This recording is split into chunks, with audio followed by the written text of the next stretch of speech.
So I just got these soft oil pastels from Meeden. They're so cool. And I've already used them. I just made this, I painted this, painted in about 11 minutes. And I'm gonna show you in real time how I did it and just go through a little bit of it. It's very quick and simple, but the way that we can kind of make oil pastels layer on top of each other, far away it looks more real. This is like a very fun abstracted 3D juicy cherry. I'll show you how I did it. First of all, let's talk about these oil pastels. I would absolutely compare these to the Fancy French brand. If you know, you know. They were super creamy and easily blendable.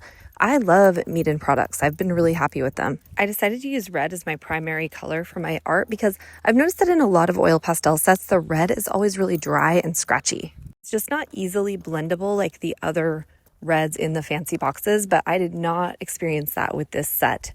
They were super blendable. You might notice that I used green kind of as a base for the shadow.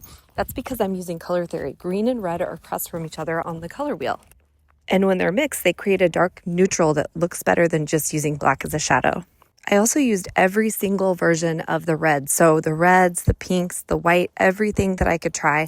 Same with the greens. I used all of the greens and I used both the greenish blue and kind of like the neutral blue for the background. I think no matter what media you're using, it's really important to vary your colors within the color range. And by that, I mean if you're using green for something, use the bluish greens, use the yellowish greens, use the dark and light greens, use a little bit of everything. And then if you're trying to make a shadow, grab the color that is directly across from that color on the color wheel and use that to make a shadow. You could use red if you want to tone it down a little bit. You could use a violet, and that creates a lot of dimension.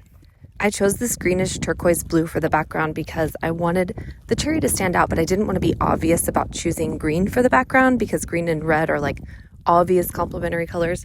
I did make the ground green, but I mixed up some of the blues and I was really careful to clean my oil pastels in between. I have a couple of smudgy parts where they got mixed in with the other colors and they made some streaks, but I was kind of doing this in a hurry. To clean your oil pastels, you can just wipe them off with a paper towel or a rag and they are nice and clean and ready to be used. The fun thing about oil pastels is you can be really impressionistic. You don't have to worry about details as much. You can just layer colors on top of each other.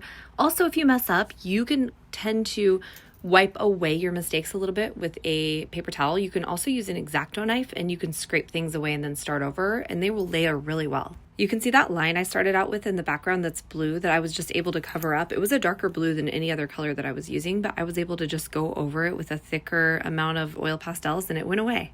The main thing to focus on with oil pastels is just the impressionism. So getting the light and dark and the colors and getting those highlights in there and not worrying too much about the edges being too perfect. You can get in there, like if you sharpen your oil pastel with a knife or you kind of make it a little bit sharper with a rag, you can do that. I also used all of the greens for this. I used the dark green and the light green, and then I went in at the end and added a little bit of blue at the bottom.